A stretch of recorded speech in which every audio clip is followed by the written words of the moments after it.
how not to get sued. A thread. Oh, good. I love a good Twitter thread. Are we going to do that live? X, Paul. X, I'm sorry. My name is Rich Ziotti. I'm Paul Ford. We're the co-founders of Aboard, which we'll tell you about in a second. And this is the Aboard podcast. It is.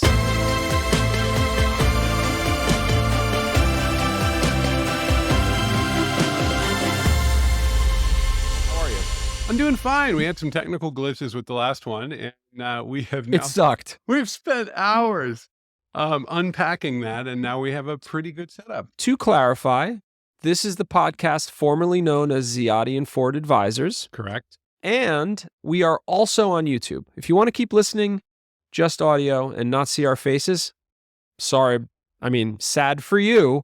But if you want to see our faces and some cool visuals, we're on YouTube as well. Sorry, potential spam was calling. Spam likely? No, it's potential spam now. They grew it up a little bit. I have an idea. Do you know spam like the canned ham? Yes, I do. I think spam likely is a good name for the canned ham. Ooh, interesting. Because you don't know what's in it really. Spam likely. Potential spam. Anyway, welcome to the Aboard podcast. Aboard's our startup. We'll talk about it a little bit later. What do you want to talk about, Paul? Well, we like to talk about big, broad subjects that are relevant to people in business and who are trying to build careers. And so we think about that. What's going to be useful? What's going to be helpful? And one that popped into my head the other day and that we both should talk about is relates to how we started our business together, which is you used to be a lawyer. For like a minute. For a minute. For a hot minute. You went to law school. You love the law. I love the sort of deductive reasoning aspects. I use the law all the time. Law school teaches you to think a certain way. It's not like med school where you sort of ingest information.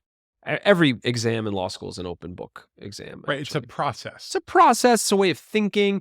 It also teaches you how to handle an adversarial situation in a lot of ways. So yeah, I went to law school. My dad said I had a trusting face, and he said you should go to law school. That is a lot. We won't even break that down right now. He used to watch Matlock. Do you know Matlock? Hell yeah, I know Matlock. It's like Midwestern friendly lawyer. For those who are younger than 200 years old, it was, what was it, Andy Griffith?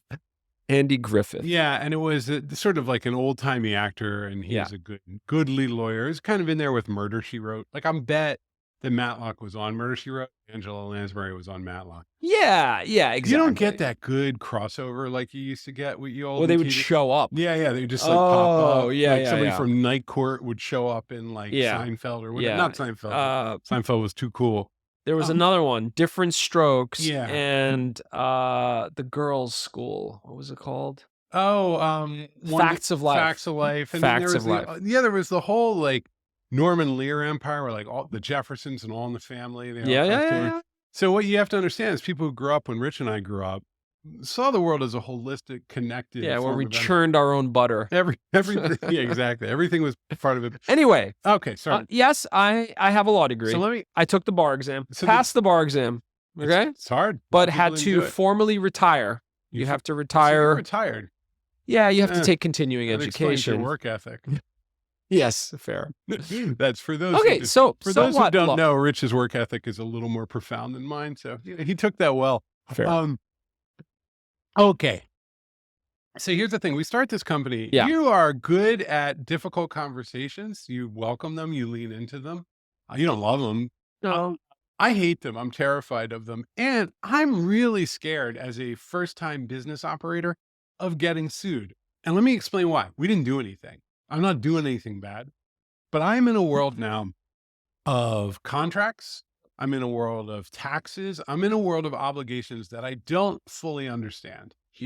Yeah. And I was really like, genuinely, when you don't understand something, it becomes very scary. You're very scared of that letter showing up on legal letterhead saying you owe us this money, or it's rough. You get emails from people who are like, hey, in the contract, it says this and so on. So that I had some of those dynamics. And then before we started the business, I'd been an editor. And actually one of the funny things of being an editor is when people think you're like making magazine pieces better, but the first thing you have to do is manage litigation risk for the magazine, because somebody always wants to sue the magazine. Sure. If facts are wrong, they go, well, I'm going to teach you a lesson. Yeah. So Or threaten to sue. Exactly. Or send a letter or whatever. Exactly. Yeah. And so put the correction out and we're good.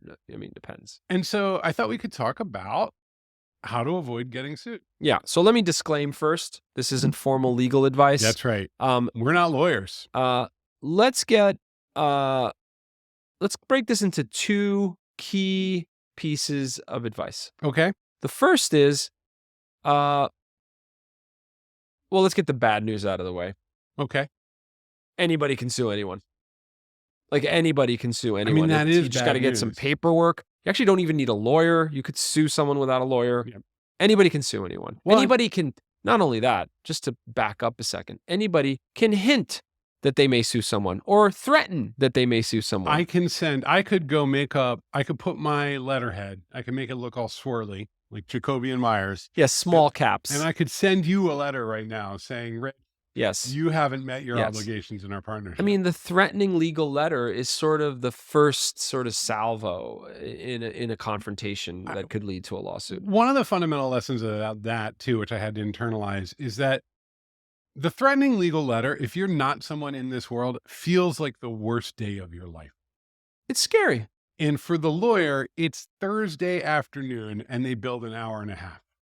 Yeah. And look, there are many circumstances that legal letter may actually be the first step in a lawsuit.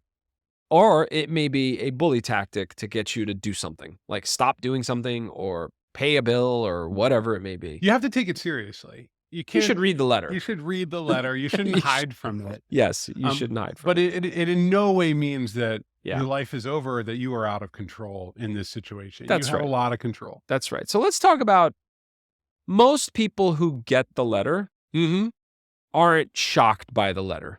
Yeah, that's true. It's usually after like 5 bad phone calls and a couple of terrible meetings, and it's like, we're done. Every now and then there are those people who just love to sue. Like that sucks. We've rarely, you don't really get that at an agency, but like somebody, you're like your shoe store will get sued because a guy is just like, I didn't like the shoe. A litigious person or a neighbor that's cranky and hates the fact that you painted your house yellow next door to them, they'll sue you. Yeah, I mean, people sue. People, like we said earlier, anybody can sue. Well, also the person who does that, who is like the serial lawsuit sender, is they're hitting like 100 people, right? Like it's actually they fan out. So they end up with tremendous amounts of like, it's not really power, but kind of like notoriety because they do this. It's terrible. They have a kind of loud voice in the community because they sue everybody. So there's that. But that's kind of an outlier, and the judge tends to know them and be like, what are you doing here, Dan? Dan, get out of here. Yeah. All right, so that's one. Yeah. So how'd you get there? And it's going to feel a little bait and switchy, I guess. But if you got to that point, it means something else broke down. It means things melted down. And if things go silent, if things got bad and then you didn't talk to each other for like 3 weeks, this is and how it's this gone goes. quiet, it's a bad scene, right? And what's happening is, it's not that people are lawyering up, they're stewing, right? The communication is broken down. And so what this comes back to, and it's kind of a curveball here in terms of advice, because it has less to do with the law and more to do with relationships. You said earlier, when I started my company, I started to freak out. I freaked out about getting sued. And that's frankly well-founded. You're essentially, if you have a company of 30 people and you're dealing with 5 vendors and you're dealing with 6 clients, you effectively have 30 relationships, 40 relationships in your life. Your landlord, your clients, your vendors, your employees. You now have many lines to you. This is real. Right? And like, you might be on great terms with your employees and very low risk there, but your landlord is a whole nother world. It's a whole other world. You're involved in all kinds of things. You threw a party where somebody kept urinating out the 11th floor window. Right. And the landlord got a huge fine from the city or something. Now that's your problem. And they're going to come back at you. But now look, again, you say, Mr. Landlord, this was embarrassing and terrible. Can we talk about this? And then by doing that, when people see each other's faces, there's like the likelihood of diffusing the situation goes up like 40%. It really does. Phone calls aren't as good. You know what I bet was... You got to see each other. You know what I bet was great for lawyers? The pandemic. Interesting. Because nobody's stopping by. Nobody's having stopping by. And the Zoom doesn't cut it. The Zoom No, call it does. doesn't cut it. Well, because the Zoom is all about getting to the Zoom is about getting to the outcome. That's right. Yeah. So how do you not get to that point? Before you get there, right? There was a thing you used to say a lot because you saw my anxiety about this. And every organization that's kind of worth its salt is writing a lot of contracts, right? Like there's just contracts flying around. And I always felt ours were short, and that was sort of by design. And you were like, you got to understand, anyone can sue anyone else. That's principle one. Yeah. Principle two is that the contract is the contract is binding. Everybody signed it. But the reality is that the contract is a recipe for what to do. It's instructions for what to do when things go wrong. Yeah. It is not. It's not good. It's not. It isn't the relationship. No. The relationship has a connection to the contract, but it isn't the relationship. That's right. It's subtle. But what that means is that, and what this really means is when we had that one client, okay, who would love to go back to the contract. She'd paste clauses in the agreement. Right. And look, let's say the contract. And she kept hiring us, right? Like this is like she had a particular view from of how. Her point of view, this was a good relationship. Exactly. Yeah. She had a particular view of how services worked. Mm-hmm. Like we could have been a caterer. Yes. Frankly. And look, how do you get there? You get there when, let's say the contract says, we're going to do a thing for you and you pay us on the 30th of every month. Okay. Okay. And then the third 30th of the month comes along and comes and goes and nobody pays. And then we pick up the phone a week later. We don't want to be too aggressive and say, hey, you didn't pay your bill. It's like, well, I'm not paying it. Why not? Well, I don't think you fulfilled your services. What do you mean? We did fulfill our services. Well, what about this? And then pasted clause from the agreement. This is a classic. That's unusual. That's unusual, to be clear. Well, you know when that happens? It's when the company on the other side tanks and they have to get out of their obligations. They're trying to get out of it. So instead of being like, look, I can give you 10% and then after that I have no money. Because frankly, I would have been empathetic to that. In these situations, they often their bulldog comes and is like, you never did these 5 things. I'll tell you a story, a second story from real world experience. We had an agreement with one of the largest investment banks in the world, and they wanted out of it. And they said it very matter of fact, like, we're out of it. And then I looked at them, and this is not a normal room to be in. I'm a nobody, and these were like 6 partners at this firm. And I said, you can't do that. You signed the contract. Yeah, and it wasn't a threat. It was like, and then they understood. I'm like, how about, and then I went into constructive mode. They weren't happy. Sure. And we needed to rejig the relationship. I'm not going to fight them. They have an entire floor of lawyers that are just bored. This is right. You got it. Yeah. Again, like I think the contract also, people think that with a contract they have superpowers. Yeah. So you'll sign this like giant agreement with a giant company, and then they'll come in and they'll completely alter the rules of everything. Yeah. And this is where like you have to be a little proactive. You have to write the memo, and they have to sign it. You have to send an email saying like, hey, just want to let you know. Yeah. Per your request, we're going to rejigger the schedule a little bit. And like, we're probably not going to get these 3 things for you, but we are going to get the other 3 things. Yeah. And they'll write back and go, looks good to me. Humans diffuse conflict when they see each other. That's a fact. Like that's why the UN gets together. That's why people have conferences. That's why there's the summit meetings. And that's why companies and partners get together. Those get-togethers aren't just to land business. It's also to maintain those relationships, right? And by doing that, when things do go wrong, you can say, Jim, let's figure this out. We kind of screwed up, but you can't tell me we screwed up for $100 worth. We probably screwed up for $30 worth. He'd be like, oh, I don't know, Rich. How about 50? And then you work it out. This is a digression, but it's worth a minute, which is I actually think a lot of the work from home debate, a lot of the people on one side of that debate didn't have relationships or dynamics where they were managing relationship risk. And if you're like kind of just checking in code, you don't have to go to the office. I get it. But where the managers get confused by this is they're like, I have to be there. I have to look people in the eyes. I have to calm everybody down. Yeah. And I feel like that dynamic, because one side feels that in their bones and the other is like, what the hell are you talking about? Yeah. Right. That's so right. just a little tangent there. Anyway, regardless. So okay, so there's all this. So I come in. So we tell people we're going to help them avoid getting sued, and now we tell them they can't. And now that we tell them that contracts are kind of meaningless. No, they're not meaningless. They do represent the responsibilities and obligations of the parties. Like if I have to deliver bottled milk to you every day, But and the you have reality to is pay. you need to know what's in that contract. You need to know what's in the And then you contract. need to externalize that as a relationship, or you're actually not doing your job. You have to. You have to. You have to. If things go south, the contract is not merely a recipe for what happens when things go wrong. It's a blueprint for a relationship that needs to be evaluated daily. it needs to be. I wouldn't say evaluated. I would say nurtured and tended to. Okay. See, People nobody looks at a contract and goes, "Time to nurture." Look, if you're a business and you want more business, you need to nurture it anyway. Like if you're not doing that, and I want more business, you want more business. Yeah. If you want to avoid conflict or diffuse conflict when things go wrong, you want to maintain the relationship anyway. It goes back to relationships. Last thing I want to talk about, I want to end on the most boring possible thing. You ready? Yeah. Insurance. Well, all right. Okay, but this is another thing, which is like, what is liability insurance? How does that all work? Because that was another thing that kind of threw me. Everybody demanded we have it, and we had errors and omissions. And like, what is that? When you are providing goods or services to someone else, or frankly, access to a piece of property, you need liability insurance. If I have a clothing store and someone comes in and they just mopped it and they slip and fall, they could sue me, right? And when they sue me, that could wreck my whole business. They could say, "Oh, I broke my back. You give me $1 million," and I don't have $1 million.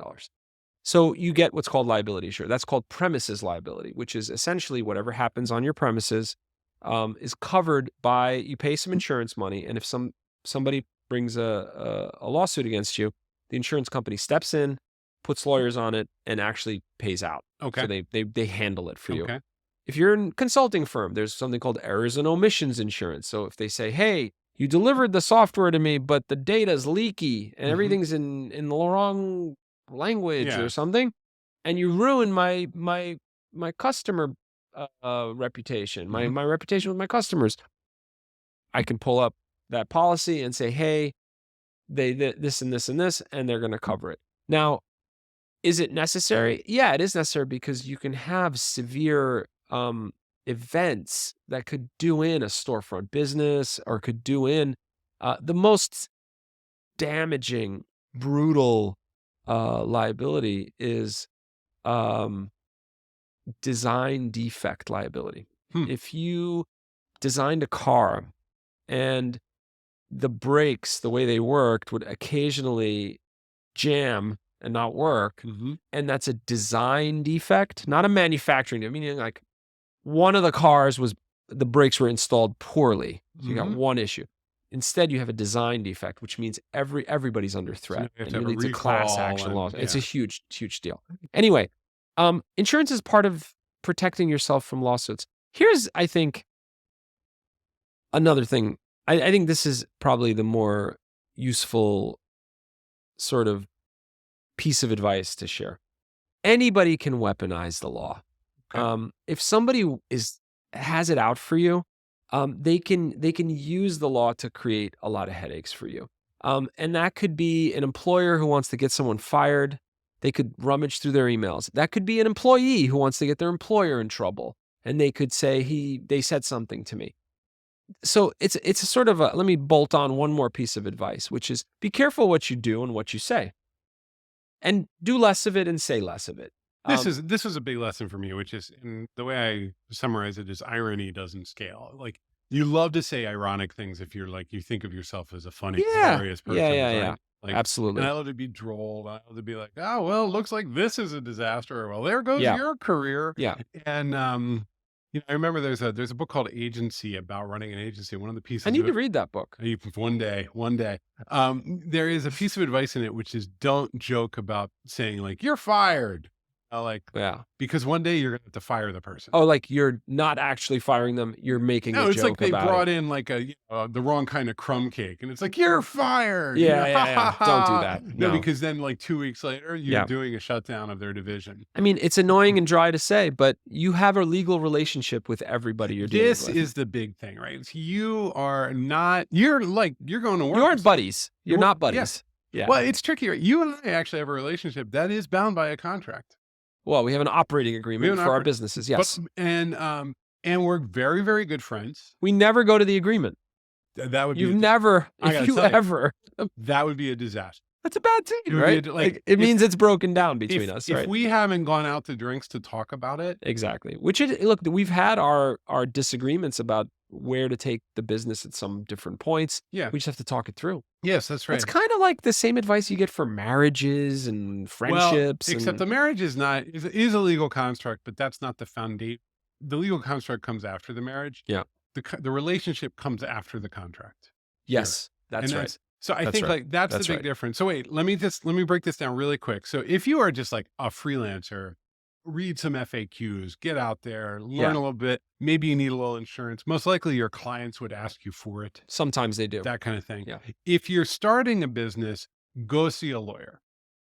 Yeah. And it's not expensive. If you're starting a business, it means you've got some bigger ambitions. Yeah. Spend a little bit of you don't need a white shoe firm. Just go get a lawyer that can help you out. Literally someone who's done it before. It'll probably cost you like $1,500. You get all the right paperwork. That's right. And then you have a lawyer.